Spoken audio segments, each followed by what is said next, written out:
Hercule Poirot and Secret Tucked in the Music Sheet. Chapter 1. The Melody of Suspicion. The grand hall of Ashbourne Manor glowed with the soft flicker of chandeliers, their light dancing across polished mahogany and the expectant faces of the gathered elite. The air was thick with anticipation, scented with lavender and the faint musk of old wealth. Hercule Poirot, seated in a velvet-upholstered chair near the back, adjusted his impeccable moustache and surveyed the room with his sharp, green-grey eyes. He had accepted the invitation to this musical soirée not for pleasure, though he appreciated a fine composition, but because his friend, Lady Margaret Ashbourne, had hinted at a matter most curious involving the evening's star performer, Victor Laurent. Laurent, a composer of international renown, was to unveil a new piece, a sonata rumoured to be his magnum opus. The audience, comprising aristocrats, musicians, and a smattering of London's cultural elite, whispered in hushed tones about the work's significance. Poirot, however, was more intrigued by the man himself. Laurent's reputation was as much for his secretive nature as for his genius. A man who hides behind his music, Poirot mused, is a man with something to conceal. The heavy velvet curtains parted, and Victor Laurent stepped onto the stage, his lean frame clad in a tailored black suit. His silver hair gleamed under the lights, and his eyes, dark and intense, seemed to pierce the crowd. In his hands he clutched a single sheet of music, its edges slightly worn, as if it had been handled with obsessive care. Behind him, Clara Beaumont, the manor's resident pianist, settled at the grand piano, her fingers poised with a grace that belied her nervous glance toward Laurent. The sonata began, a haunting melody that wove through the room like a living thing, its notes at once delicate and commanding. Poirot leaned forward, his senses attuned not only to the music, but to the subtle undercurrents in the hall. He noted the way Julian Drake, Laurent's young protégé, clenched his fists in the front row, his ambition almost palpable. Beside him, Elena Voss, a violinist of striking beauty, watched Laurent with an expression Poirot could not quite place. Admiration, perhaps. Lady Ashbourne, seated to Poirot's left, gripped her fan a fraction too tightly, as the final notes of the sonata lingered. A collective sigh rose from the audience. Laurent stood, bowing stiffly, the music sheet still in his hand. Then, without warning, he staggered, his face contorting in pain. The sheet slipped from his fingers, fluttering to the stage like a wounded bird. A gasp rippled through the crowd as he collapsed, his body crumpling onto the polished floor. Chaos erupted. Guests surged forward, voices rising in panic. Poirot, ever composed, rose swiftly and made his way to the stage, his small, precise steps belying the urgency of the moment. "Calme, s'il vous plaît," he called, his voice cutting through the din. Kneeling beside Laurent, he pressed 2 fingers to the man's neck, his expression grim. There was no pulse. Victor Laurent was dead. Poirot's gaze fell to the music sheet, now lying beside Laurent's outstretched hand. Its notations were intricate, but something caught his eye. Irregular marks, almost like a cipher, scrawled in the margins. He resisted the urge to touch it, knowing the scene must remain undisturbed. Instead, he turned his attention to the crowd, his mind already cataloguing their reactions. Clara Beaumont stood frozen at the piano, her hands trembling. Julian Drake pushed through the guests, his face pale, but his eyes darting toward the music sheet. Elena Voss clutched a locket at her throat, her lips moving as if in silent prayer. Lady Ashbourne, now at Poirot's side, whispered, "This was no accident, Monsieur Poirot. I feared something like this." Poirot straightened, his mind racing. "Indeed, Lady Ashbourne," he said softly. "The little grey cells, they are already at work. This melody, it seems, has played its first note of suspicion." As the manor's staff ushered the guests away, and the local doctor was summoned, Poirot lingered, his eyes returning to the music sheet. Its secrets, he knew, were the key to unravelling this murder. The question was not only who had killed Victor Laurent, but what truth he had hidden in those cryptic notes. A truth someone was willing to kill for. Chapter 2. The pianist's coded refrain.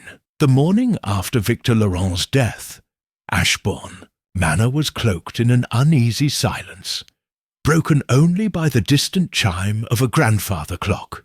Hercule Poirot sat in the manor's morning room, a cosy space adorned with floral wallpaper and heavy drapes that did little to brighten the gloom. Across from him, Clara Beaumont perched on the edge of a brocade chair, her hands folded tightly in her lap. The pianist's delicate features were drawn, her blue eyes flickering with unease as Poirot's gaze, sharp as a metronome's tick, studied her. "Mademoiselle Beaumont," Poirot began, his voice smooth but insistent. "You played the sonata with Monsieur Laurent last night, oui? A performance most magnifique, yet I observe that you seem troubled. Perhaps you can tell Poirot what it is that weighs upon your heart." Clara's fingers twitched, as if longing for the familiar comfort of piano keys. "It's just the shock, Monsieur Poirot," she said, her voice barely above a whisper. "Victor, Mr. Laurent, was a genius. To see him collapse like that, it was horrible." Poirot tilted his head, his moustache twitching slightly. "Horrible, indeed. But tell me, mademoiselle, the music sheet he held, those curious notations in the margins, did they form part of the sonata you played, or were they, perhaps, something else?" Her eyes widened, a fleeting panic crossing her face before she composed herself. "Notations? I didn't notice anything unusual. It was just music, his new composition. I practiced it with him for weeks." "Vraiment?" Poirot leaned forward, his tone gentle but probing. "Yet I observed, mademoiselle, that when Monsieur Laurent fell, you did not rush to his side as others did. You remained at the piano, your eyes fixed upon that sheet. Why, I wonder?" Clara's cheeks flushed, and she looked away toward the window, where rain pattered softly against the glass. "I was in shock," she insisted. "I didn't know what to do." Poirot nodded, as if satisfied, though his mind was far from at ease. He rose and paced the room, his small, precise steps echoing on the parquet floor. "Let us then examine the piano itself, n'est-ce pas? Perhaps it holds a clue to this tragedy." The music room, adjacent to the grand hall, was a shrine to melody, its walls lined with portraits of composers and shelves of sheet music. The grand piano stood at its centre, its ebony surface gleaming under the grey light filtering through tall windows. Poirot approached it with reverence, as one might approach a witness. Clara followed, her reluctance palpable. He ran a finger along the piano's edge, pausing at a faint scratch near the lid. "Curieux," he murmured, then lifted the lid to inspect the interior. His eyes narrowed as he spotted something, a folded scrap of paper tucked between the strings, almost invisible against the dark wood. With a handkerchief, he carefully retrieved it, unfolding it to reveal a single line of text in Laurent's spidery handwriting. The key lies in the refrain. Poirot turned to Clara, holding the paper aloft.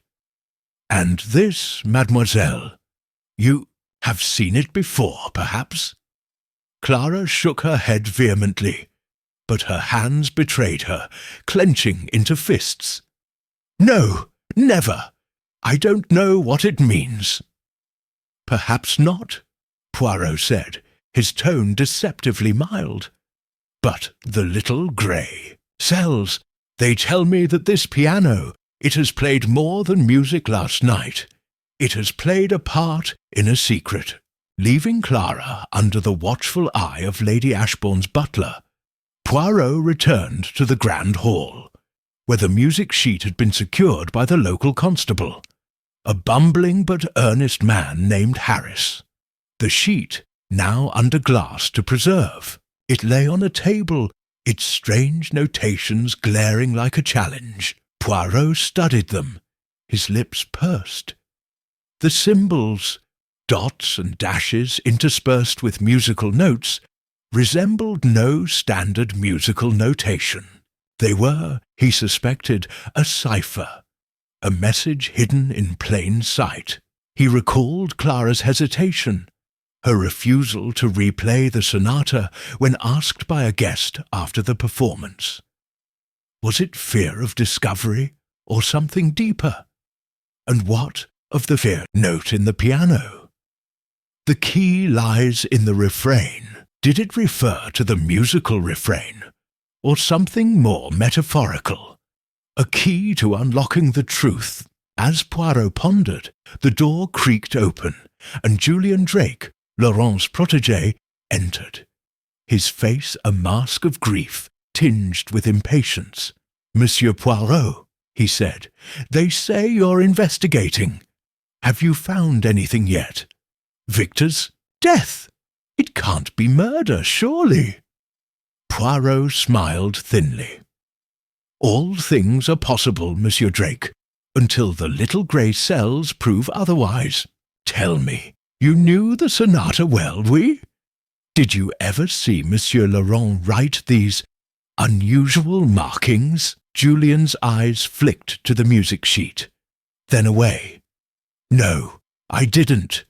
Victor was secretive about his work. He didn't share everything, even with me." "Indeed," Poirot said, filing the response away. "Then we shall speak again, monsieur. For now, the music, it speaks louder than words." As Julian left, Poirot turned back to the sheet, his mind humming like a tuning fork. The cipher, the note, Clara's nerves. They were all notes in a larger composition, one he would unravel, measure by measure. Chapter 3. A discord in the drawing room. The drawing room of Ashbourne Manor was a study in opulence, its walls adorned with gilt-framed portraits, and its air heavy with the scent of beeswax and rosewater. Yet, on this dreary afternoon, the room's elegance was overshadowed by an almost palpable tension. Rain lashed against the tall windows, casting wavering shadows across the Persian rug where Hercule Poirot stood, his small, immaculate figure a stark contrast to the sprawling unease of the gathered company. Lady Margaret Ashbourne had insisted on this assembly, ostensibly to discuss the tragic events of the previous evening, but Poirot had other intentions. The little grey cells, as he often called them, were humming, eager to stir the pot of human emotions and see what truths might bubble to the surface. Seated in a high-backed chair, Lady Ashbourne clutched her fan, her sharp eyes darting between her guests. Clara Beaumont, the pianist, sat near the fireplace, her hands folded so tightly that her knuckles gleamed white. Julian Drake, Victor Laurent's protégé, leaned against a bookcase, his youthful features taut with a mix of grief and defiance.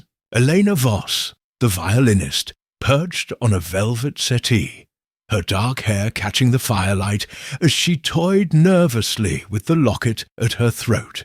A handful of other guests, minor aristocrats and music enthusiasts, filled the room, their murmurs forming a low, discordant hum. "Monsieur Poirot," Lady Ashbourne began, her voice cutting through the chatter, "you have been kind enough to lend your expertise to this dreadful matter. Victor Laurent's death has shaken us all. Have you any insights to share?" Poirot turned, his moustache twitching as he surveyed the room. "Mais oui, Lady Ashbourne," he said, his tone measured but carrying the weight of authority. "The death of Monsieur Laurent.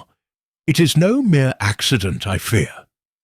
The music sheet he held, those curious markings, suggest a puzzle, a secret he perhaps died to protect. But first I would hear from those who knew him best. Tell me, who among you last spoke with him before the performance?" A heavy silence descended, broken only by the crackle of the fire. Clara's gaze dropped to the floor, her lips parting, as if to speak, but it was Julian who stepped forward, his voice sharp. "I saw him, Monsieur Poirot, in his study, an hour before the concert. He was agitated, going on about the sonata being his legacy. He wouldn't let me see the music sheet, said it wasn't ready. Agitated, you say?" Poirot's eyes gleamed. "And did he speak of enemies, Monsieur Drake? A man so secretive, he must have had those who wished him ill." Julian hesitated, his jaw tightening. Victor had rivals, of course. Composers are a jealous lot. But enemies? He never mentioned any by name.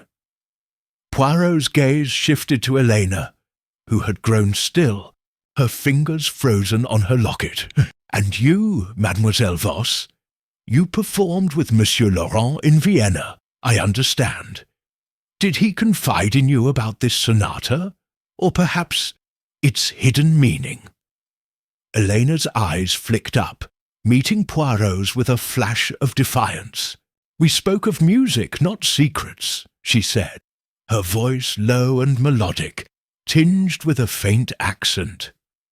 "Victor was passionate, yes, but he kept his thoughts close.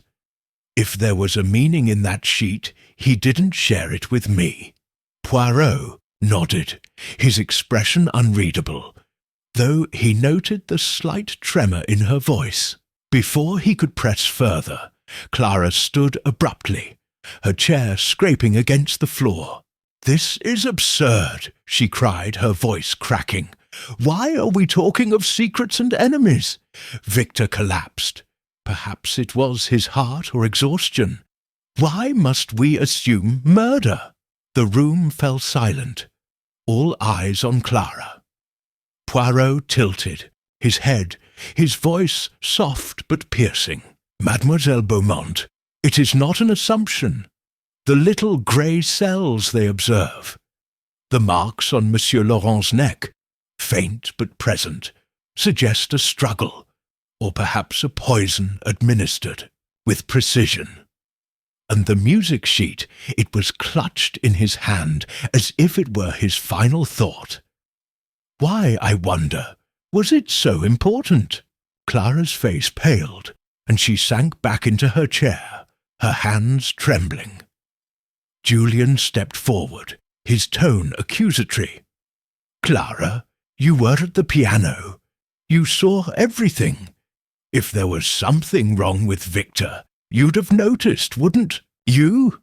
"I told you, I was in shock," Clara snapped, her eyes blazing. "I didn't see anything, not the sheet, not his neck, nothing." Elena's voice cut in, sharp and cold. "Oh, Clara, don't play the innocent. You were always hovering around Victor, desperate for his approval. If he was hiding something, you'd have sniffed it out like a hound." The room erupted into a cacophony of raised voices, Clara's protests, Julian's retorts, and Elena's biting remarks. Lady Ashbourne rapped her fan against the arm of her chair, calling for order. but Poirot merely watched, his eyes darting from face to face, cataloguing every gesture, every word. This discord, he knew, was a symphony of motives, each note revealing a fragment of the truth. As the argument subsided, Poirot raised a hand, commanding attention. "Mes amis, let us not accuse without evidence. But I am curious. Lady Ashbourne, you mentioned a scandal in Monsieur Laurent's past. Perhaps you could enlighten us?" Lady Ashbourne's lips tightened, but she nodded. "It was years ago, in Paris. Victor was accused of stealing a composition from a rival, a man named Henri Duval. The matter was hushed up, but there were rumours, debts, threats, a falling out that never quite healed. Victor swore it was a misunderstanding, but Duval, he never forgave him." Poirot's eyes gleamed. "A rival, you say? And is this Monsieur Duval among us tonight?" "No," Lady Ashbourne replied. "He died some years ago, but his family, they still hold influence in musical circles. Victor was always looking over his shoulder." Poirot filed this away, his mind turning to the music sheet. A scandal, a rival's grudge, a cipher. Each was a thread in the tapestry of Laurent's death. He excused himself, citing a need to consult with Constable Harris, but his true destination was the Grand Hall, where the music sheet remained. Under guard, the sheet lay on its table, its cryptic notations taunting him. Poirot leaned closer, noting a faint smudge of ink on one corner, as if someone had handled it carelessly, or deliberately. He recalled Clara's trembling hands, Elnaeus, locket, Julian's evasiveness. And then there was the note from the piano. The key lies in the refrain. Was it a musical refrain, or a metaphor for repetition? A pattern in Laurent's life that led to his demise. As he straightened, a shadow moved at the edge of the hall. Turning swiftly, Poirot caught a glimpse of a figure retreating into the corridor, too quick to identify, but deliberate in its haste. "Mon Dieu," he murmured. "The melody of suspicion grows louder." Returning to the drawing-room, Poirot announced that all guests must remain at the manor until further notice. A directive met with groans and protests. But his mind was elsewhere, already composing the next movement in this intricate investigation. The discord he had witnessed was merely the prelude. The true motive, he suspected, lay hidden in the music sheet's silent notes. Chapter 4. The Silent Strings of Secrets. The music room of Ashbourne Manor was a sanctuary of sound, its walls resonating with the ghosts of melodies past. Moonlight filtered through the tall, arched windows, casting silver patterns across the polished floor where Hercule Poirot stood, his silhouette as precise as a conductor's baton. The grand piano, still a silent witness to Victor Laurent's final performance, loomed in the centre, but it was the Stradivarius violin, resting in an open case on a nearby table, that drew Poirot's attention. Its burnished wood gleamed with an almost unearthly beauty, and yet something about it struck him as désaccordé, out of tune in more ways than one. Poirot had slipped away from the drawing-room's simmering discord, his mind alight with the threads of the case, the cryptic music sheet, the note hidden in the piano, and the faint marks on Laurent's neck that whispered of foul play. The little grey cells were restless, urging him to seek answers in the heart of the manor's musical legacy. He had requested that no one disturb the music room, but as he approached the violin, a soft creak from the shadows made him pause. His hand hovered over his pocket, where he kept a small silver pencil, a habit from years of unexpected encounters. Qui est là? Poirot called, his voice sharp but calm. The creak ceased, and a figure emerged from behind a velvet curtain. Elena Voss, her dark eyes wide with surprise, her hands clutching a tuning fork. Her presence in the music room at this late hour was as telling as a misplaced note in a symphony. Mademoiselle Voss, Poirot said, his tone deceptively mild. It is most curious to find you here alone, with the Stradivarius. Were you, perhaps, tuning it, as you say?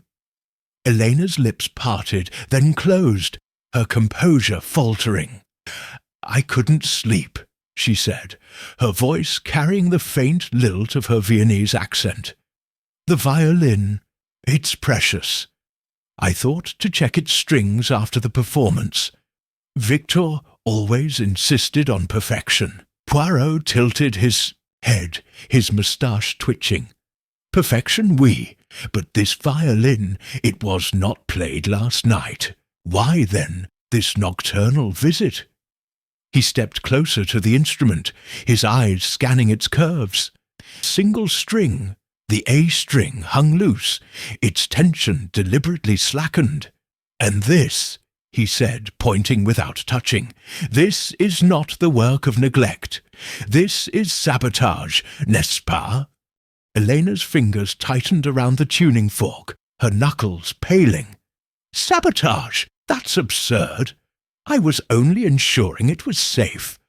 Someone might have tampered with it earlier. Someone, indeed, Poirot murmured, his gaze locking with hers. He noted the faint ink stain on her right thumb, barely visible in the moonlight, and the way her locket gleamed as she shifted nervously. Tell me, mademoiselle, did Monsieur Laurent ever speak of this violin? Did he, perhaps, entrust it with a secret? Elena's eyes darted to the violin, then back to Poirot. Victor loved this Stradivarius, she said, her voice softening. He said it had a voice like no other, that it could sing truths no one else could hear. But secrets? He was a composer, not a spy. Poirot smiled thinly, unconvinced. And yet, the music sheet he held, it sings of secrets, does it not? A cipher, hidden in plain sight. Perhaps this violin, too, has a part to play in the melody of murder. Leaving Elena's protestations unanswered, Poirot turned to the violin case, his gloved hands moving with surgical precision. He examined the interior, noting a faint scratch on the velvet lining, as if something sharp had been pressed against it. Beneath the violin's neckrest, he found a tiny sliver of paper, no larger than a matchstick, caught in the fabric. With a pair of tweezers from his pocket, he extracted it, revealing a single musical note, a quarter rest, drawn in the same spidery hand as the note from the piano. Curieux, Poirot whispered, slipping the paper into an envelope. The quarter, rest, a symbol of silence, seemed to mock the cacophony of clues surrounding Laurent's death. Was it a deliberate clue, or a fragment of something larger? He recalled the note from the piano. The key lies in the refrain. Could the violin's loosened string be part of the refrain? A deliberate alteration to conceal or reveal? Elena watched him, her expression a mixture of fear and defiance. You think I had something to do with Victor's death? She said, her voice low. But I cared for him, Monsieur Poirot, more than you know. Cared we? Poirot said, his eyes narrowing. But love, it can be a motive as powerful as hate. We shall speak again, mademoiselle. As Elena retreated, her footsteps echoing in the silent room, Poirot lingered, his gaze returning to the Stradivarius. He ran a finger along the loosened string, careful not to disturb it further. The sabotage suggested intent, not to play the instrument, but to hide something within it. He examined the bridge and tuning pegs, finding a faint residue of powder on the latter. Talc, perhaps, more sinister.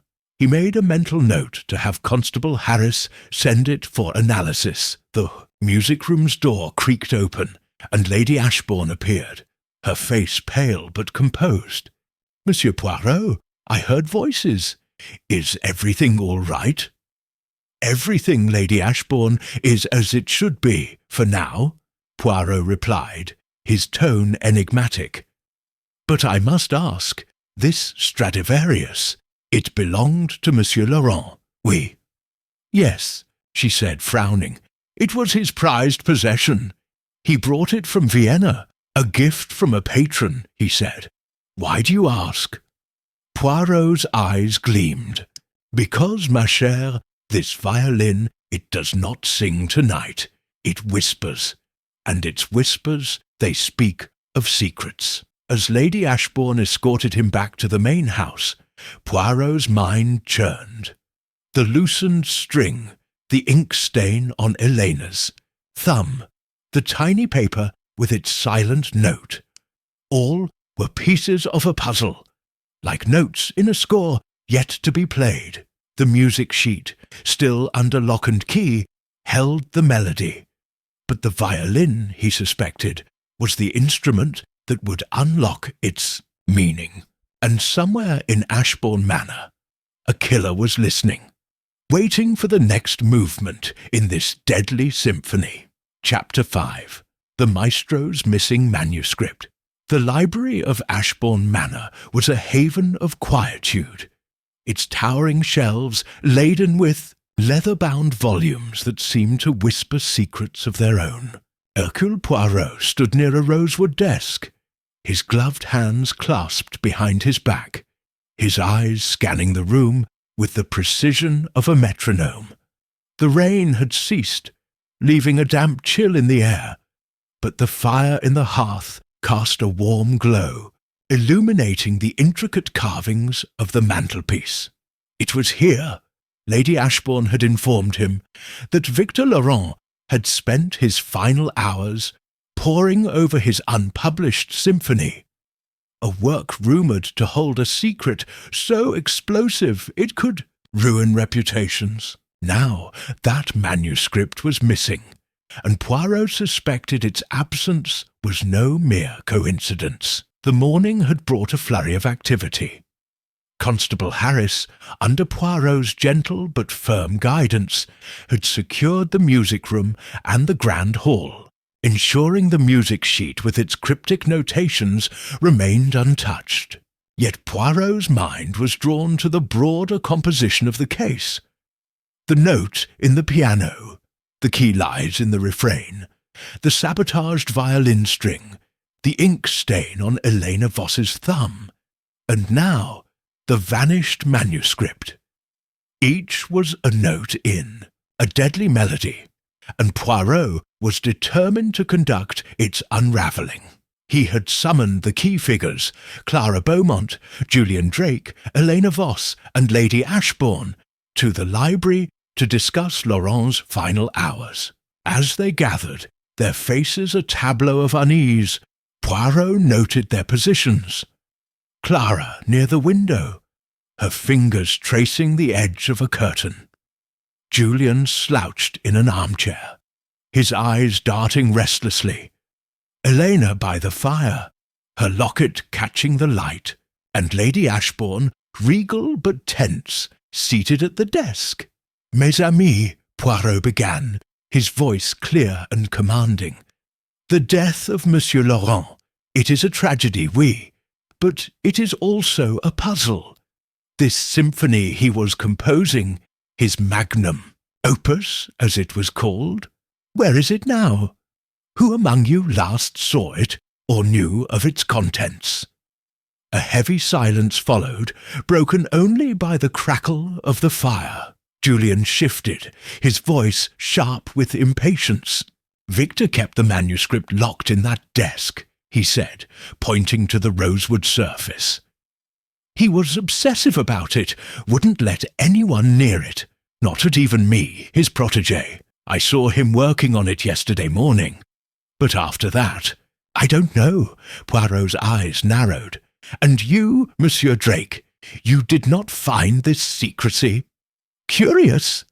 A protégé, one would think, would be privy to such a work. Julian's jaw tightened. Victor said it wasn't ready. He was always like that, guarding his ideas like they were gold. But it was just music, wasn't it? Was it? Poirot's tone was soft, but his gaze was piercing. He turned to détachement Clara. Mademoiselle Beaumont, you practiced with Monsieur Laurent for weeks. Did he speak of this symphony, perhaps in passing? Clara's hands trembled and she tucked them into her lap. He mentioned it once or twice, she admitted, her voice barely audible. He called it his legacy, said it would set things right. But he never showed me the score. I thought he was just being dramatic. Poirot's moustache twitched. Dramatic, oui, but perhaps not without reason. He moved to the desk, examining its lock. A sturdy brass mechanism, unforced but scratched, as if someone had fumbled. With a key in haste, he opened the drawer, revealing only a few blank sheets of manuscript paper and a dried inkwell. The manuscript, it is gone, he said, his voice heavy with implication. And yet, the lock, it is intact. This suggests someone with access, or cunning. Lady Ashbourne's face paled. Victor kept the key on his person, she said. I saw it, a small silver key, on a chain around his neck. But when he died, I didn't notice it. Poirot nodded, filing this away. The absence of the key was a clue as significant as the manuscript's disappearance. He was about to question Elena when a sudden cry pierced the air. Echoing from the corridor beyond, the group froze, then rushed toward the sound. Poirot leading with surprising agility for his compact frame. In the dimly lit hallway, they found Margaret Ashbourne's cousin, Sir Reginald Harrow, slumped against the wall, clutching his arm. Blood seeped through his sleeve, staining his tweed jacket. Someone attacked me, he gasped, his face ashen. I was near the music room. Something sharp, like a needle. Poirot knelt beside him, his eyes scanning the wound. A shallow puncture, precise but not deep. Mon Dieu, he murmured. This is no accident. He called for the butler to fetch the doctor, then turned to the group, his voice sharp. No one leaves this corridor. The little grey cells, they tell me this attack is connected to our mystery. As the doctor arrived and tended to Sir Reginald, Poirot examined the scene. A faint glint caught his eye, a tiny, needle-like object discarded in the shadow of a statue. He retrieved it with his handkerchief, revealing a slender dart, its tip coated with a faint residue. Poison, perhaps, or a sedative. He tucked it away for analysis, his mind racing. Returning to the library, Poirot addressed the shaken group. This attack, it is a warning, or a mistake. The manuscript, it seems, is worth more than we imagined. Tell me, Mademoiselle Voss, you knew Monsieur Laurent in Vienna. Did he ever speak of a rival, perhaps one who coveted his work? Elena's fingers tightened around her locket, her eyes wary. There was always talk, she said cautiously. Victor had enemies, composers, patrons, even critics, but he never named anyone specific. He said his music would outlast them all. And this symphony, Poirot pressed, did it have a name? Elena hesitated, then nodded. He called it Révélation. He said it would reveal truths no one could ignore. Poirot's eyes gleamed. Révélation, a fitting title for a work that seemed to hold the key to Laurent's death. the missing manuscript, the attack on Sir Reginald, the cipher in the music sheet, all were movements in a deadly symphony, and Poirot was determined to find the conductor. As the group dispersed, under strict instructions to remain in the manor, Poirot lingered by the desk, his fingers tracing the scratches on the lock. The manuscript's disappearance suggested a thief among them, but the attack hinted at desperation. Was the killer protecting a secret or seeking it? And the silver key, where was it now? Outside the wind howled, as if echoing the manor's secrets. Poirot straightened, his mind alight with possibilities. The music sheet, the violin, the manuscript, they were all notes in the same score, and he would play them until the truth sang clear. Chapter 6. Notes in the Shadows. The library of Ashbourne Manor was shrouded in darkness, save for the faint flicker of a single candle that Hercule Poirot held aloft, its flame casting trembling shadows across the towering bookshelves. The hour was late. The manor's inhabitants retired to their rooms under the watchful eye of Constable Harris. Yet Poirot's little grey cells refused to rest.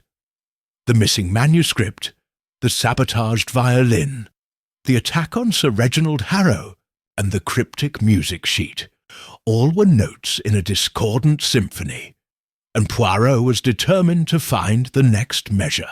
The note from the piano, the key lies in the refrain, echoed in his mind, urging him to seek answers in the quiet corners of the manor. He had chosen the library for this nocturnal investigation, suspecting that Victor Laurent, a man of secrets, might have hidden something among its volumes. The room was a labyrinth of knowledge, its shelves crammed with musical treatises, historical tomes and dusty ledgers, their leather spines gleaming faintly in the candlelight. Poirot moved with the precision of a cat, his polished shoes silent on the thick carpet, his senses attuned to the slightest anomaly. As he approached a shelf near the window, where Laurent had reportedly spent his final hours, a faint rustle caught his ear. He froze, the candle's flame steady in his grip, and scanned the shadows. The sound did not repeat, but Poirot's instincts told him he was not alone. "Qui est là?" he called softly, his voice a velvet blade. No response came, only the whisper of wind against the window panes. Returning to his task, Poirot ran his fingers along the shelf, pausing at a worn copy of Bach's Well-Tempered Clavier. The book was slightly askew, its edge protruding as if hastily replaced. With a gentle tug, he pulled it free, and a single sheet of paper slipped from its pages, fluttering to the floor like a leaf in autumn. Poirot knelt, his heart quickening as he recognized the familiar scrawl of musical notation. The torn corner of Laurent's music sheet, its edges jagged, its surface marked with the same cryptic symbols he had seen before. He held the paper to the candlelight, his eyes narrowing. The notations were not merely musical. They formed a pattern of dots, dashes, and numbers, interspersed with a single line of text in Laurent's spidery hand. "Tune to A440, and the truth will sing." Poirot's moustache twitched. A440, the standard pitch for tuning instruments, particularly strings like the violin. Could the sabotaged Stradivarius, with its loosened A string, be the key to decoding this cipher? He tucked the paper into an envelope, his mind racing. The torn page suggested someone had tried to conceal or destroy part of the music sheet. But why leave it here, hidden yet discoverable? Was it a deliberate clue or a careless mistake? The reference to A440 pointed to the violin, but the broader implications hinted at a deeper secret. perhaps one tied to Laurent's past, as Lady Ashbourne's mention of a Parisian scandal had suggested. Poirot's thoughts were interrupted by a soft thud from the far end of the library. He extinguished the candle, plunging the room into darkness, and moved silently toward the sound. His eyes adjusted to the dim moonlight, revealing a figure crouched near a low table, rifling through a stack of papers. The figure froze, sensing his presence, then bolted toward the door. Poirot, though small, was swift, and he reached the door in time to catch a glimpse of a dark coat vanishing into the corridor. Mon Dieu, he murmured, his pulse steady despite the chase. He did not pursue. The figure was too quick, and the manor's labyrinthine halls offered too many hiding places. Instead, he returned to the table, where a single sheet of manuscript paper lay askew, its edges marked with fresh ink smudges. It was blank, but the smudges matched those on the music sheet and on Helena Voss's thumb. Poirot's mind turned to the historical thread Lady Ashbourne had mentioned. Laurent's feud with Henri Duval, the composer whose work he had allegedly stolen. Rumours had swirled of debts and threats. But what if the truth was more complex? Poirot recalled a detail from his earlier inquiries. A passing comment from a guest about Laurent's time in Paris during the war, when he had performed for a select audience, including figures of dubious allegiance. Could the music sheet cipher be a wartime secret, encoded to protect or expose? He relit the candle and examined the shelf again, finding a small locked diary tucked behind another volume.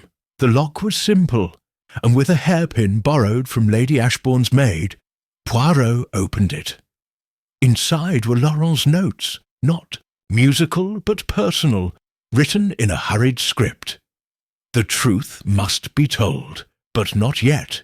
Duval's shadow lingers. The symphony will speak when the time is right. Poirot closed the diary, his mind alight with possibilities. The symphony, Révélation, was more than music.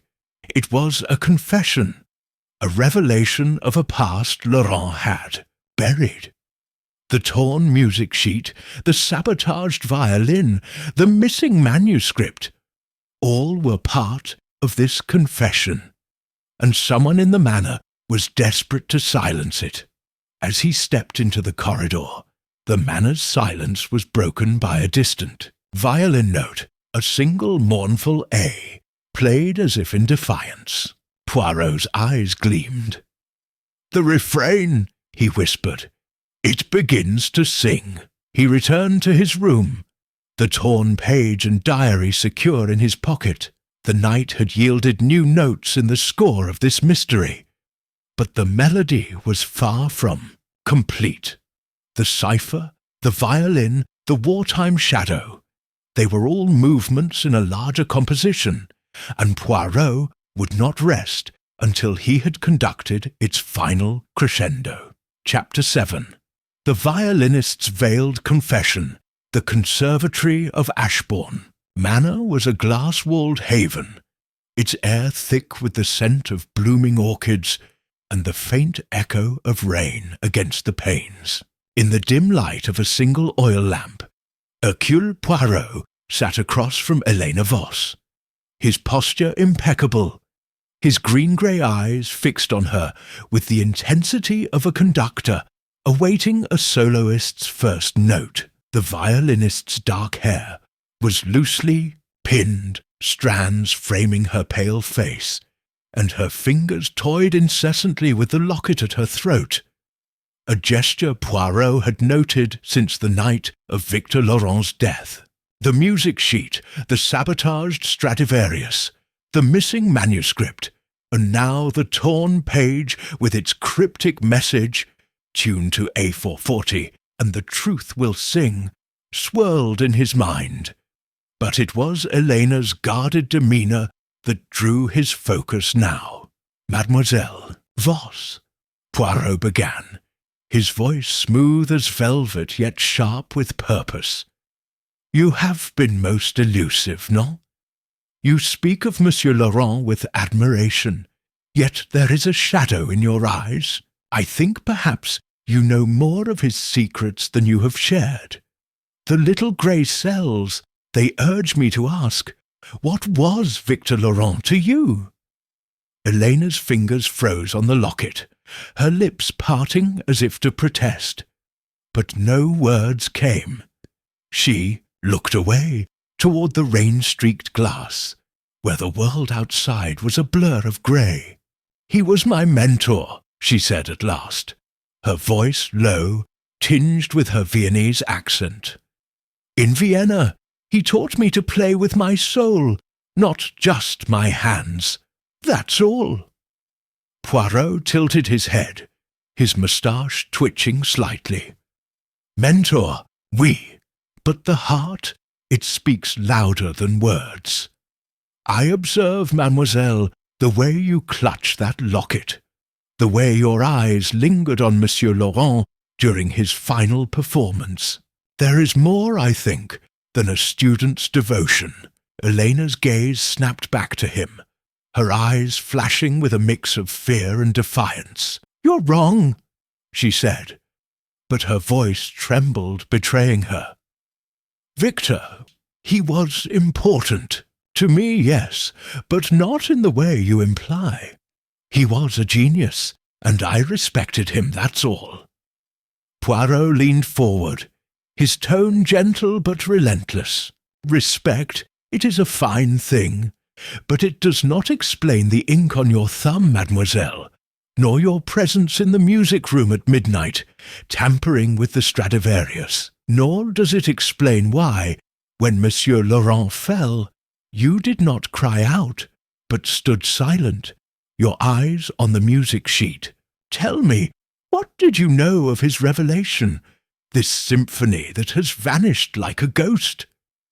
Elena's composure cracked, her hands dropping to her lap as tears welled in her eyes. "You don't understand," she whispered. "Victor, he trusted me more than the others. In Vienna we were close, not lovers, but confidants. He told me things about his past, about mistakes he made. He said the symphony was his way of making amends, but he never told me how." Poirot's eyes gleamed, sensing the truth beneath her words. "Amends, you say? For what, mademoiselle? The scandal with Henri Duval, perhaps? Or something older, something tied to the war?" Elena's breath caught, and she clutched the locket so tightly that her knuckles whitened.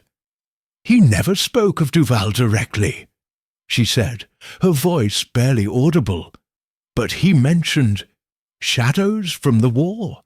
He said his music would bring them to light. I didn't understand what he meant, but he was afraid, Monsieur Poirot. He said someone would kill to keep his secret silent. Vraiment?" Poirot's voice was soft, but his mind was racing. He leaned closer, his gaze fixed on the locket. "And this locket, mademoiselle, it is no mere trinket, I think. May I see it?" Elena hesitated, her fingers trembling as she unclasped the locket and handed it to him. Poirot held it to the lamplight, noting its delicate silver design, engraved with a single musical note, a quarter rest, identical to the symbol found in the violin case. Inside, a tiny photograph of a younger Victor Laurent stared back, his eyes intense, a faint smile playing on his lips. On the opposite side, a lock of dark hair was pressed beneath the glass. "This," Poirot said, holding the locket aloft. "It is a token of affection, no? But the quarter rest, it is the same as the note I found in the Stradivarius. A symbol of silence, perhaps, but also of secrecy.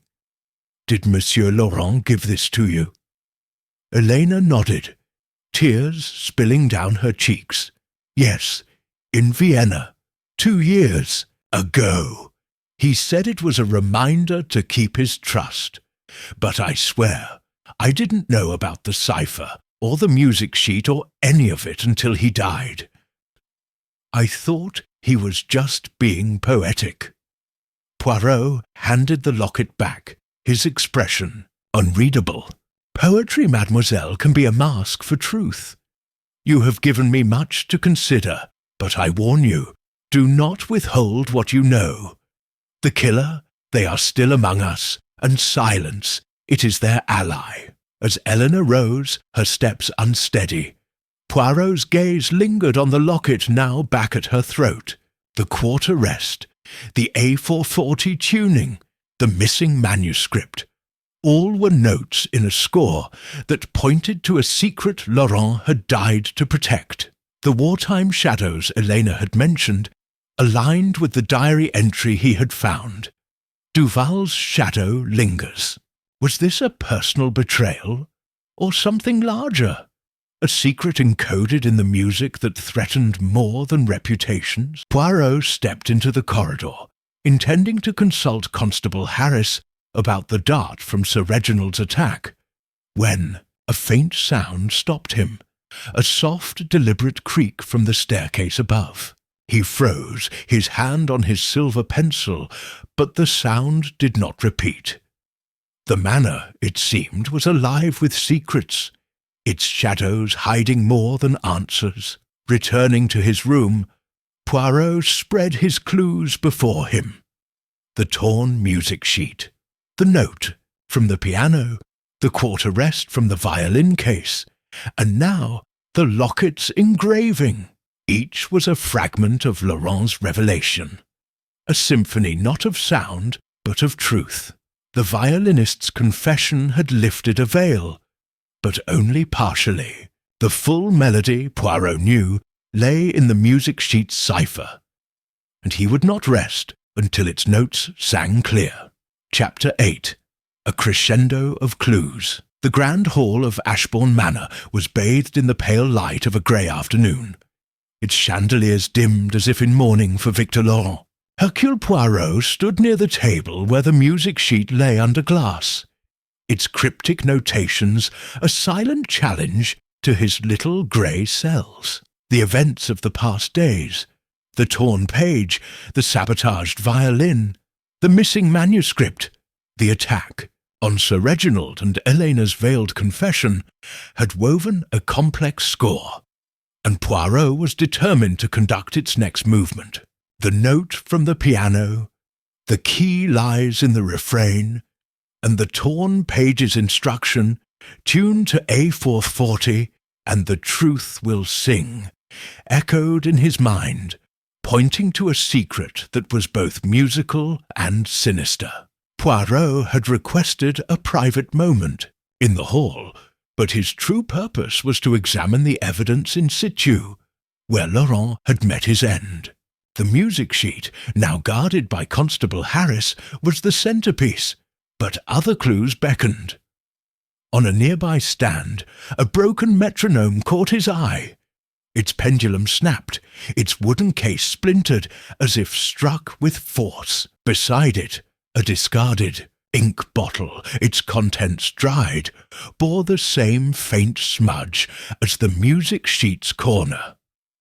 And in a corner of the stage, a crumpled sheet of manuscript paper, blank but for a single, hurried mark. A quarter rest, identical to the one in Elena's locket and the violin case. Mon Dieu, Poirot murmured, his gloved fingers hovering over the metronome. This is no accident. The metronome, it sets the tempo, oui, but here it marks a moment, a time when something was hidden or destroyed. He knelt, examining the floor beneath the stand.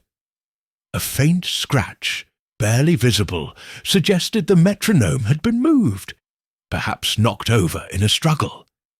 The ink smudge, the quarter rest, the broken pendulum, they were not mere debris, but notes in a larger composition. Poirot hypothesized that the music sheet cipher was not just a message, but a map, its notations corresponding to a specific time and place within the manor. The A440 tuning hinted at the Stradivarius, but the metronome suggested a rhythm. A financial rhythm, perhaps. A scheme concealed in the structure of Laurent's révélation. Poirot's musings were interrupted by the arrival of Lady Ashbourne, her face etched with worry.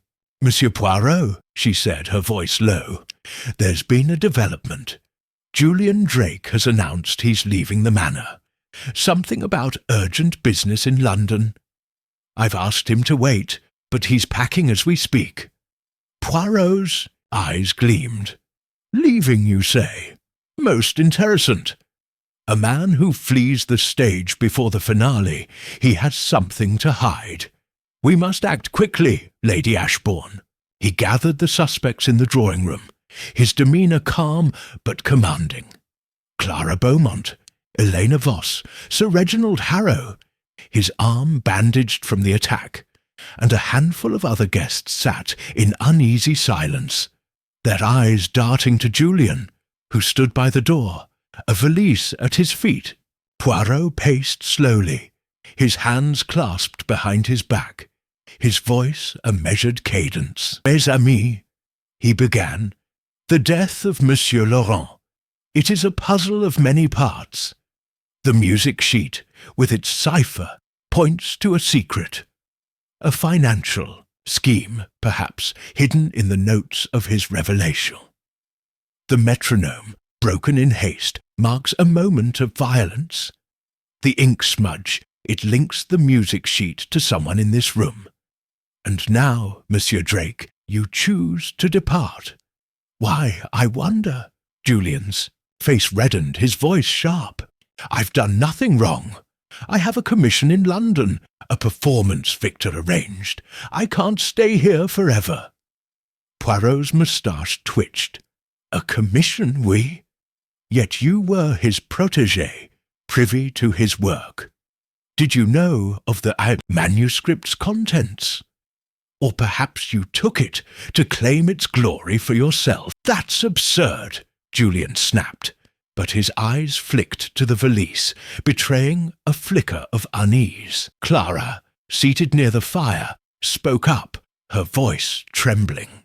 "Julian, you were always jealous of Victor. You said his new work would overshadow you. And you, Clara, were obsessed with his approval," Julian retorted. "You were at the piano. You could have slipped something into his drink." Elena's voice cut through, cold and sharp. "Enough!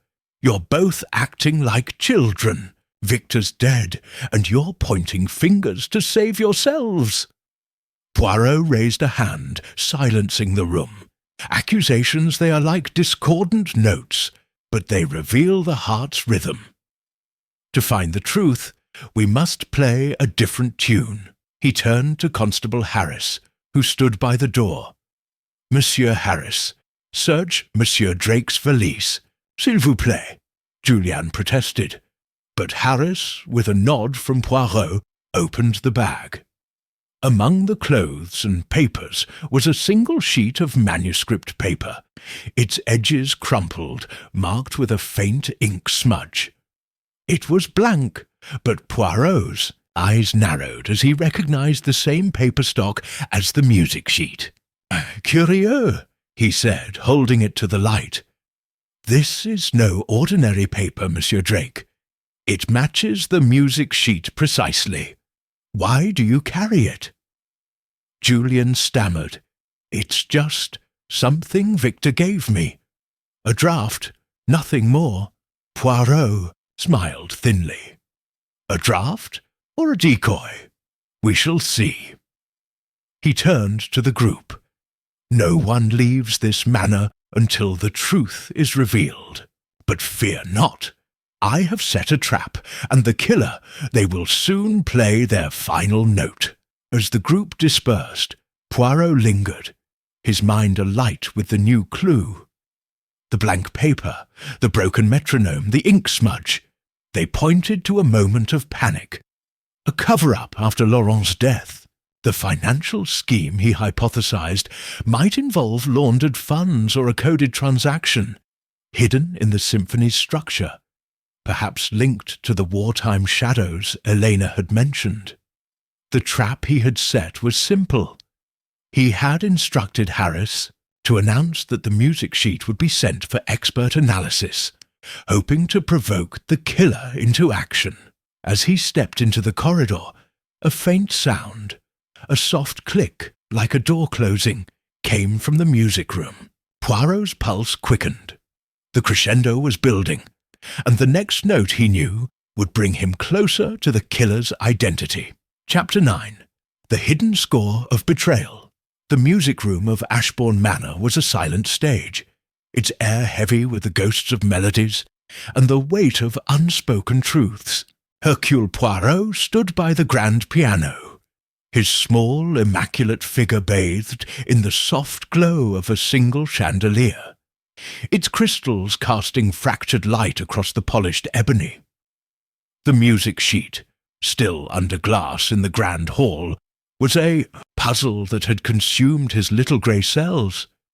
But it was here, in this room, that he sensed the next note of the mystery would be played.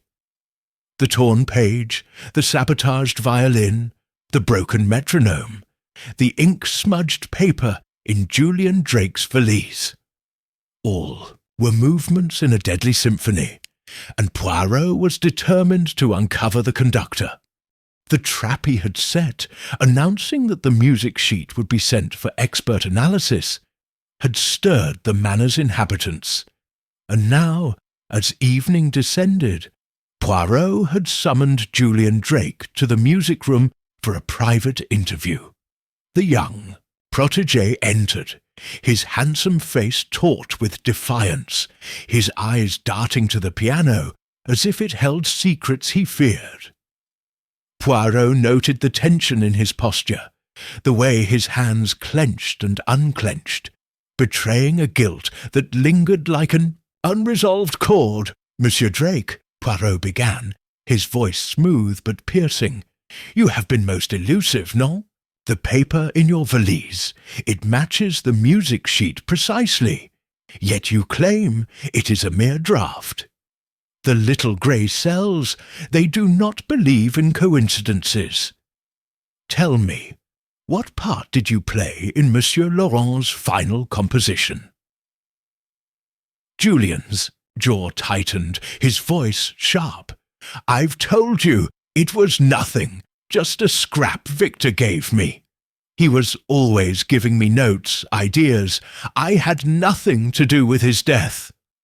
Poirot tilted his head, his moustache twitching. "And yet, I observe, monsieur, the ink smudge on your paper matches that on the music sheet, and your haste to leave the manor suggests a man with something to hide. Let us speak plainly. The music sheet, it contains a cipher, oui? A cipher you perhaps helped create or alter to conceal a truth." Julian's eyes widened, a flicker of panic crossing his face before he masked it with bravado. "A cipher? You're chasing fantasies, Poirot. Victor was a composer, not a spy. His music was his life, nothing more." Poirot stepped closer, his gaze unrelenting. "Vraiment? Then let us examine the evidence." He produced the torn page from the library, its cryptic notations gleaming in the chandelier's light. This page, it speaks of A440, a tuning pitch, but also of numbers, dots and dashes that do not belong in a sonata. "And this," he said, holding up the blank paper from Julian's valise, "its ink smudge is identical to that on the music sheet.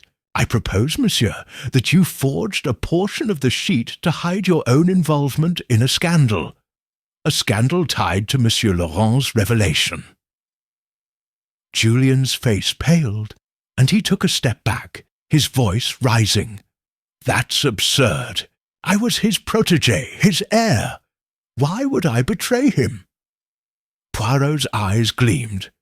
Betrayal. It is a melody played for many reasons. Fame, greed, fear.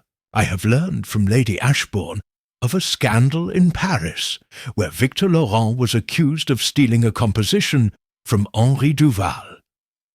But what if the truth was more complex? What if you, Monsieur Drake, sought to claim Révélation as your own, or to hide a secret it revealed? A financial scheme, perhaps, or a wartime betrayal? Julian's hands shook, and he sank onto the piano bench, his defiance crumbling.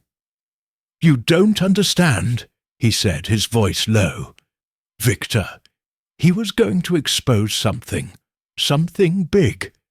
He said revelation would ruin reputations, but he wouldn't tell me what. I begged him to let me help, to share the credit, but he refused. He said I wasn't ready. Poirot leaned forward, his tone soft but relentless. "And so, you took matters into your own hands, oui? You altered the music sheet, perhaps to obscure the cipher, or to claim its secrets for yourself. The broken metronome, the ink smudge. These are signs of haste, of panic after his death." Julian's head snapped up, his eyes blazing. "I didn't kill him. Yes, I took a page from the manuscript. I thought it was part of Révélation. Something I could use to finish it, to honor him. But I didn't touch the music sheet, and I didn't kill him."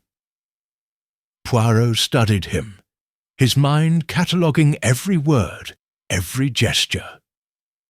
Julian's confession was partial, but it confirmed a motive. Greed for fame, perhaps, or desperation to protect a legacy. Yet the cipher's complexity suggested a larger conspiracy, one that might involve others in the manner. Before Poirot could press further, a sharp crash echoed from the corridor, followed by a muffled cry. He moved swiftly, Julian trailing, behind, and found Clara Beaumont crumpled near the music-room door, a shattered vase at her feet. Her face was pale, her eyes wide with fear. "Someone pushed me," she gasped, clutching her wrist. "I was coming to find you, Monsieur Poirot. I saw someone near the Grand Hall, tampering with the music sheet's case." Poirot's pulse quickened, but his voice remained calm. "Stay with her, Monsieur Drake," he instructed, then hurried to the Grand Hall. The glass case was intact, the music sheet untouched, but a faint scratch on the lock suggested an attempted break-in. Poirot's eyes narrowed. The killer, provoked by his trap, was growing reckless. Returning to Clara, he questioned her gently. "What did you see, mademoiselle?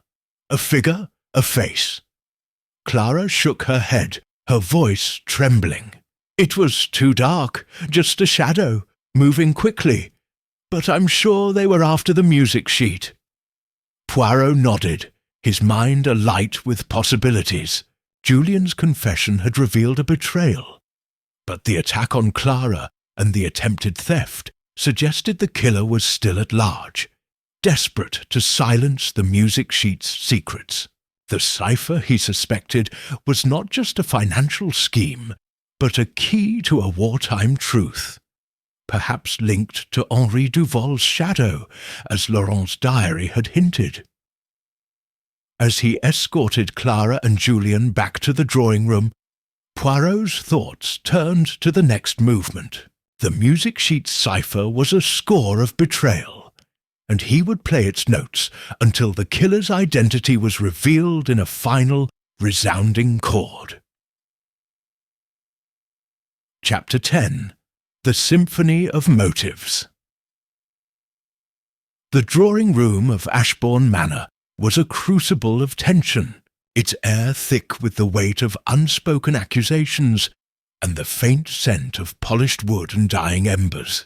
Hercule Poirot stood at the centre, his small, immaculate figure commanding the space as if he were a conductor before an orchestra. The suspects, Clara Beaumont, Julian Drake, Elena Voss, Sir Reginald Harrow, and a handful of other guests, sat in a semicircle, their faces a gallery of unease, guilt, and defiance. The music sheet, still under glass in the Grand Hall, was the silent score of this gathering, its cryptic notations a melody of secrets that Poirot was determined to play to its conclusion. The rain had returned, a soft patter against the windows, but it did nothing to cool the heat of suspicion in the room. Poirot's trap, announcing the music sheet's impending analysis, had provoked a reaction, with Clara's attack and the attempted theft of the sheet signalling a killer's desperation. Now, as evening deepened, Poirot prepared to orchestrate a performance of motives, each suspect a note in the symphony of Victor Laurent's murder. "Mes amis," Poirot began, his voice clear and resonant, "the death of Monsieur Laurent is no simple tragedy. It is a composition of deceit, woven into the notes of his music sheet, a cipher that hides a truth worth killing for. Tonight, we shall examine the motives that form this symphony. Each of you, I suspect, has a reason to wish Monsieur Laurent silent."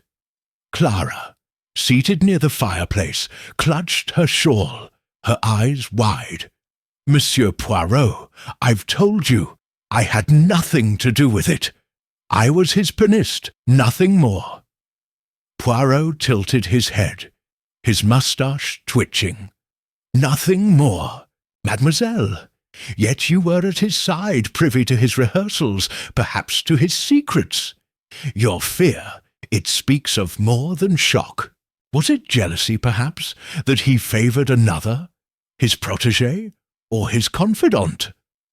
Clara's face flushed, but before she could respond, Julian Drake leaned forward, his voice sharp. "You're reaching, Poirot. If anyone had a motive, it was me, and I admit it. I wanted Révélation to be mine, to build my name on it, but I didn't kill him. I took a page, yes, but only to study it, to understand his genius." Poirot's eyes gleamed. "Genius, oui, but also a burden.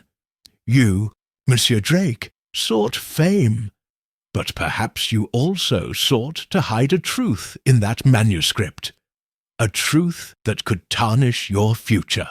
The ink smudge on your paper, it matches the music sheet. A coincidence or a forgery?" Julian's jaw tightened, but he said nothing, his silence louder than words. Poirot turned to Elena Voss, her dark eyes fixed on her locket, the quarter rest gleaming in the firelight. "And you, Mademoiselle Voss, you spoke of Monsieur Laurent's trust, of his wartime shadows. Your locket, it bears the same symbol as the clues we have found, a quarter rest, a pause in the melody. Was your love for him a motive to protect his secret, or to silence it?" Elena's fingers trembled, but her voice was steady. "I loved Victor, yes, but not as you think. He was my mentor, my inspiration. He said Révélation would expose a betrayal, but I didn't know what. I'd never harm him." Poirot nodded, his gaze shifting to Sir Reginald, whose bandaged arm was a stark reminder of the killer's reach. "And you, Monsieur Harrow, why were you attacked? Were you too close to the truth, or a convenient distraction?" Sir Reginald, pale but composed, shook his head. "I was in the wrong place, Poirot. I know nothing of Victor's secrets. I'm just a guest here, fond of music." "Oh, fond, perhaps," Poirot said, "but the dart that struck you suggests a purpose. Someone wished to warn, or to silence." He paced slowly, his hands clasped behind his back. The music sheet. It is the key. Its cipher I have begun to unravel. The notations, dots, dashes, numbers, they are not music alone. They form a map, a sequence tied to the A440 tuning of the Stradivarius. And this, he said, producing the torn page from the library, it points to a specific location. In this manner, the room fell silent, all eyes on the page. Poirot continued, his voice rising like a crescendo. The numbers correspond to measures in the sonata, but also to steps within Ashbourne Manor. The A440 note, it is a guide, a frequency that resonates with a hidden place. I propose that the cipher leads to a secret compartment, perhaps where the missing manuscript lies. Lady Ashbourne, seated at the edge of the group, gasped, "A compartment? In my home?" "Oui, Lady Ashbourne," Poirot said. "Monsieur Laurent was a man of secrets, and this manor, it holds them. The note from the piano, the key lies in the refrain, suggests a repeated action, a place revisited. I have calculated the measures, and they point to the music room, near the Stradivarius."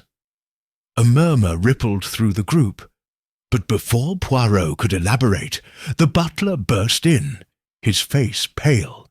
"Monsieur Poirot, the music sheet, it's gone! The glass case is shattered, and the constable is unconscious." Poirot's eyes narrowed, his pulse quickening but his demeanour calm. "Mon Dieu, the trap! It has sprung, but too soon. Quickly, to the grand hall!" The group rushed to the hall, where shards of glass glittered on the floor, and Constable Harris lay slumped, a bruise on his temple. The music sheet was missing, its absence a silent scream. Poirot examined the scene, noting a faint trail of ink droplets leading toward the music room. "The killer grows bold," he said, "but also careless."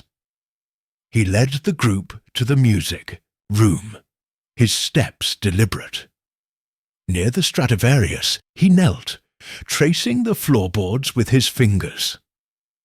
A faint click sounded, and a small panel slid open, revealing a narrow compartment.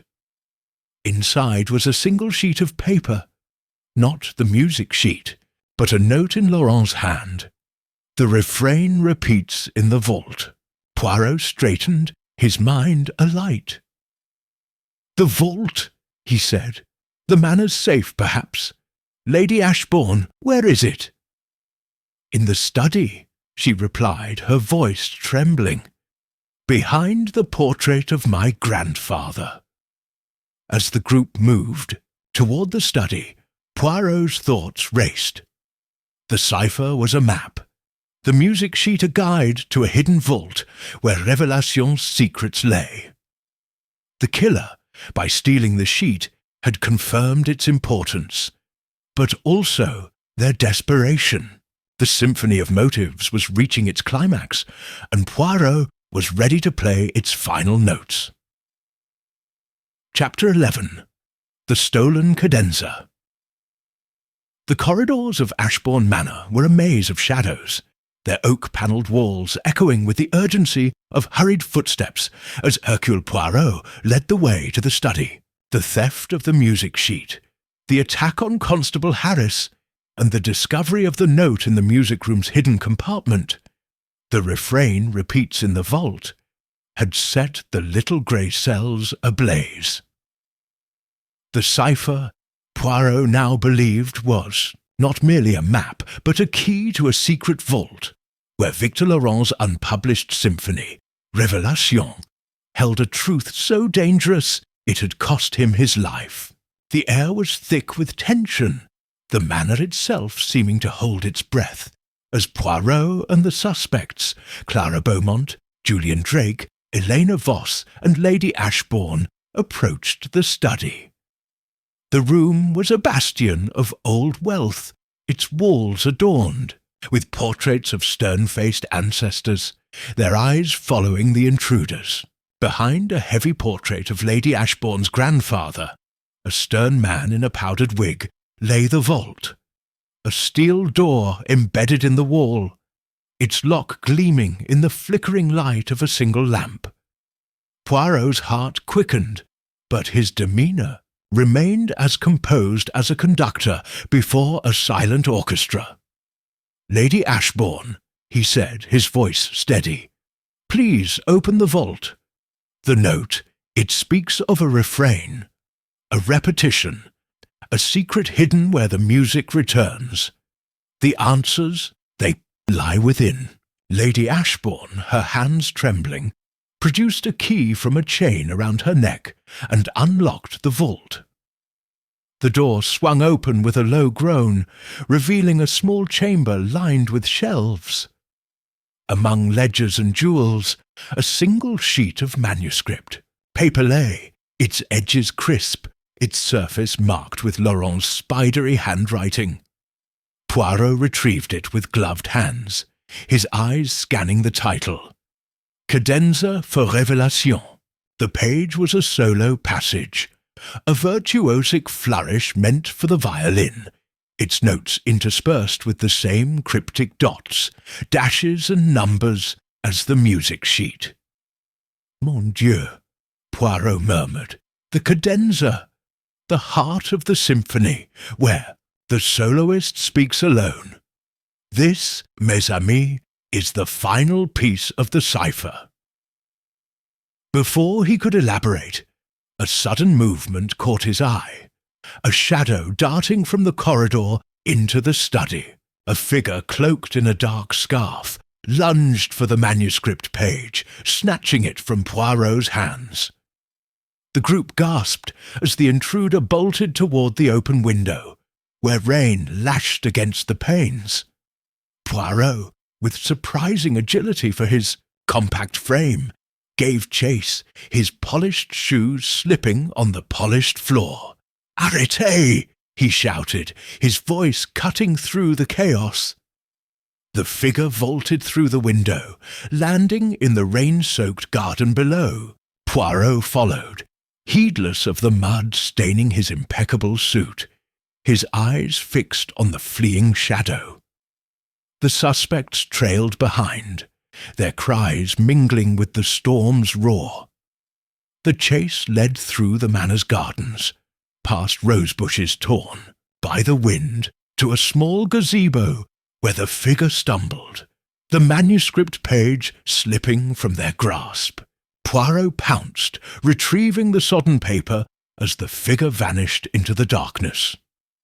Breathing heavily, he shielded the cadenza under his coat, his mind racing. The thief's desperation confirmed the page's importance, but their escape suggested a cunning adversary.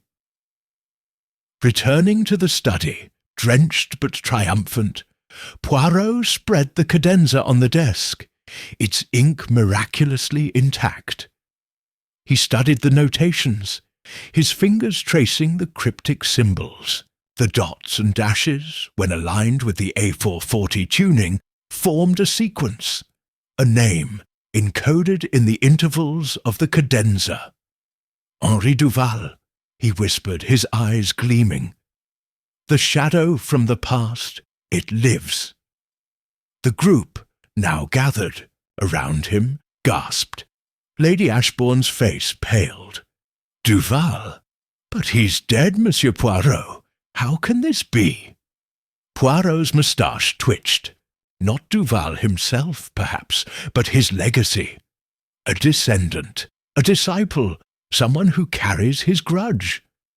The cadenza, it names a betrayer, a figure from the war whose actions Laurent sought to expose in Revelation.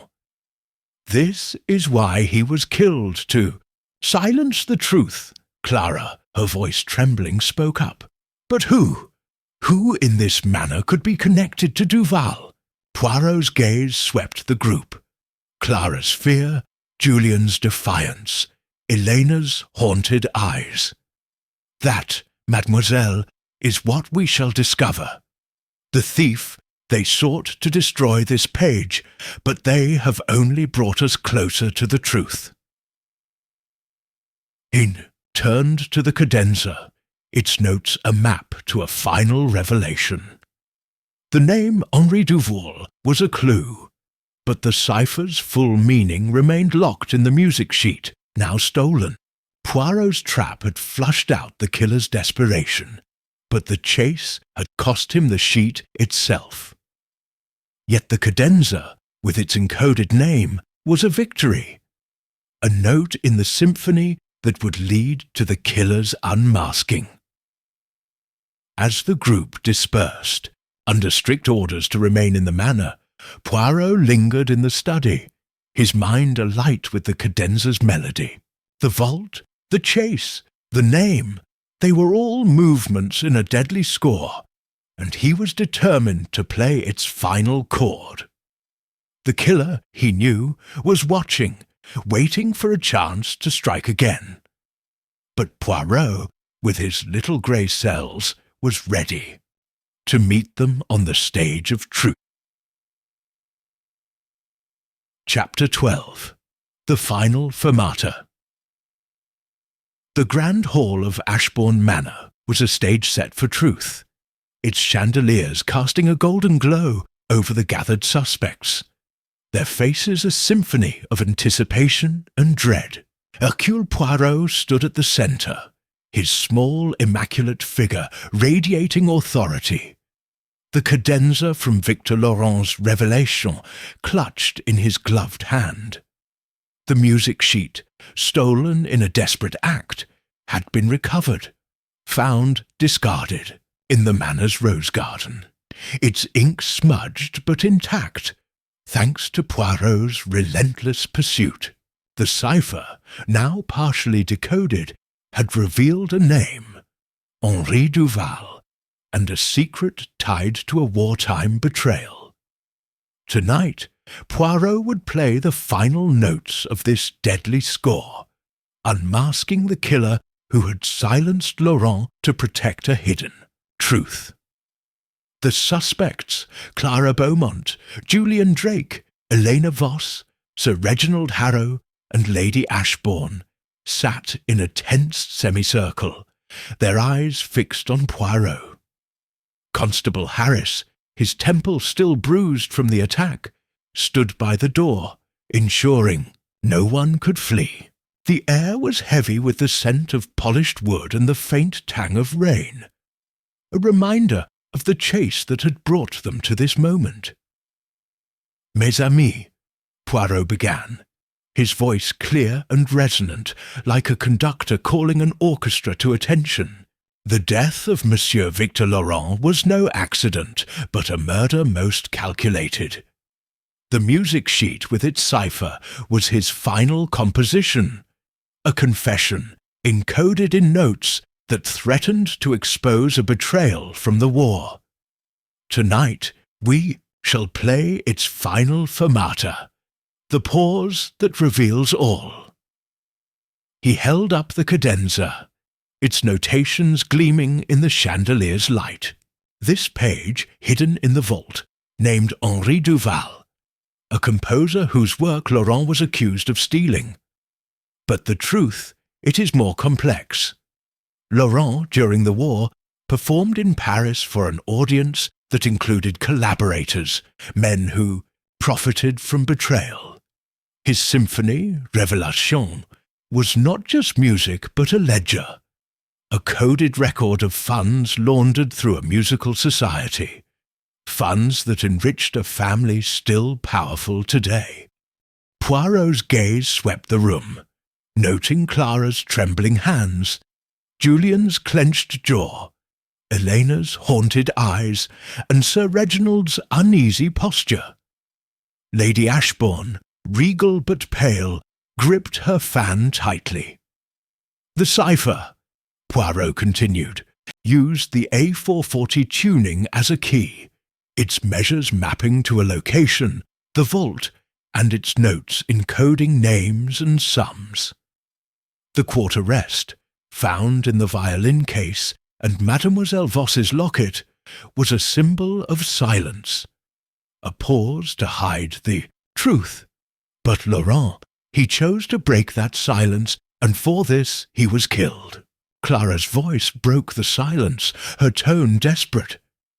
"But who, Monsieur Poirot? Who would kill for something so old?"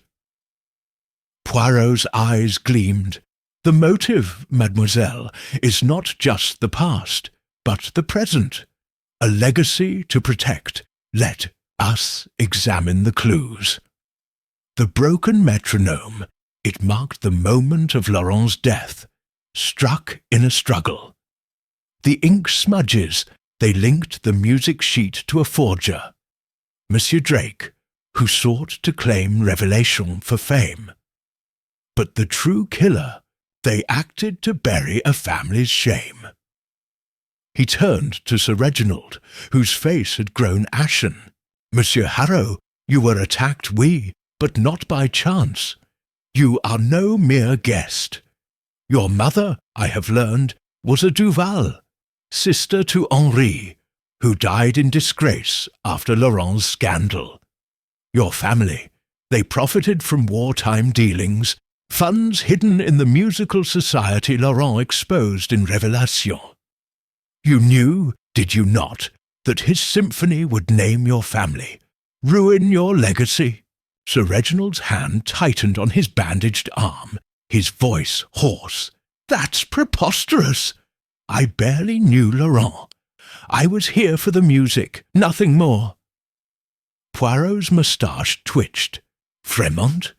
Yet the dart that struck you was no warning. It was meant to kill, but the dose was weak. I propose, monsieur, that you staged the attack to deflect suspicion, to appear a victim.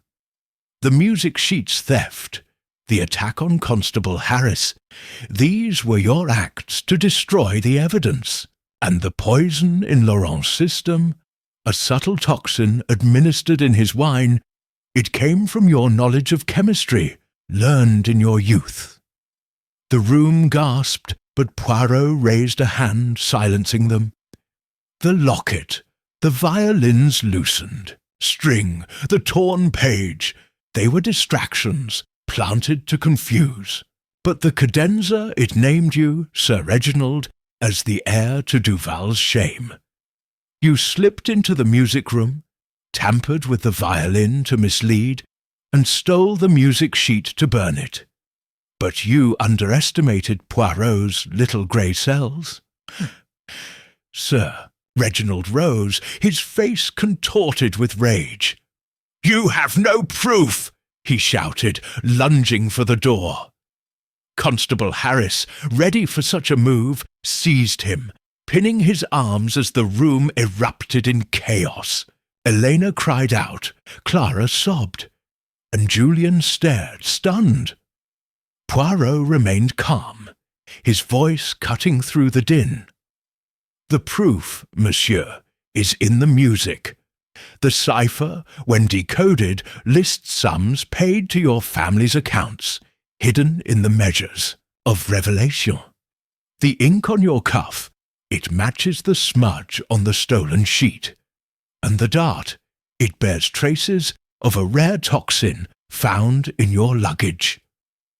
Sir Reginald slumped, his defiance crumbling. "I had to," he whispered. "My family's name. It would have been ruined. Laurent was going to expose us after all these years. I begged him to stop, but he wouldn't listen." Poirot nodded, his expression sombre. "And so you silenced him with poison and secrecy. But the truth, it cannot be silenced forever." As Harris led Sir Reginald away, the room fell silent, the weight of the revelation settling like a final chord. The music sheet, now safe, was a testament to Laurent's courage, a symphony that had cost him his life. Poirot gathered the cadenza and the sheet, his mind already turning to the final movement, the encore that would honour the fallen maestro. Chapter 13. Poirot's encore. The grand hall of Ashbourne Manor was transformed, its chandeliers aglow with a soft, reverent light that bathed the polished floor in gold. A week had passed since Hercule Poirot unmasked Sir Reginald Harrow as Victor Laurent's killer, and the manor, once a stage for murder, now hosted a memorial concert to honour the fallen composer. The air was filled with the scent of lilies and wax and the gentle hum of anticipation as guests, fewer now, but no less devoted, settled into their seats. Poirot stood at the back, his small, immaculate figure a quiet sentinel, his green-grey eyes reflecting the candlelight as he watched Clara Beaumont take her place at the grand piano. The music sheet, recovered and preserved, lay under glass on a pedestal near the stage, its cryptic notations no longer a mystery, but a testament to Laurent's courage. The cipher, decoded by Poirot's little grey cells, had revealed a wartime ledger. Sums paid to Henri Duval's family through a musical society, funds tied to collaboration and betrayal. Sir Reginald, desperate to protect his family's legacy, had poisoned Laurent, but the truth, like a melody, could not be silenced. The cadenza, the sabotaged violin, the broken metronome, the Locket's quarter rest, all had played their part in the symphony of justice. Poirot's mind, ever restless, turned to the human cost of the case. Clara, though shaken, had agreed to perform Laurent's sonata tonight, her fingers finding solace in the notes that had once been her mentor's final breath. Julian Drake, his ambition tempered by guilt, had confessed to forging a page of the manuscript, but his role was minor, a footnote in the score of betrayal. Helena Voss, her locket a symbol of her bond with Laurent, had left for Vienna, vowing to honour his legacy through her music. Lady Ashbourne, ever the gracious host, had insisted on the concert, a gesture to heal the manor's wounds. As the first notes of the sonata filled the hall, Poirot's thoughts drifted to the nature of secrets. The music, he mused, it is a language of the soul, capable of concealing or revealing. Laurent, he chose to reveal, and for this he paid the ultimate price. The cipher, a map to a vault and a ledger of shame, was now in the hands of historians, its contents to be studied as a relic of a dark era. Poirot had ensured its preservation, a final act to honour Laurent's revelation. The sonata reached its climax, Clara's fingers dancing with a passion that belied her earlier fear. The audience, captivated, leaned forward, their applause rising as the final note lingered. A fermata, a pause that held the weight of truth. Poirot clapped softly, his heart stirred by the beauty of the music and the clarity it had brought. After the concert, Lady Ashbourne approached, her eyes bright with gratitude. "Monsieur Poirot, you have brought peace to this house. But tell me, will you stay? There are whispers of another mystery, a missing score from my late husband's collection." Poirot's moustache twitched, a faint smile playing on his lips. "Another score, you say? The little grey cells, they are intrigued, but for now they seek rest. The music it has spoken, and Poirot, he has listened." As he stepped into the night, the manor's lights fading behind him, Poirot glanced at the stars, their pattern a cipher of their own. The case of the music sheet was closed, but the melody of mystery, he knew, would call again. For now, he would savour this encore, a moment of harmony in a world of discord.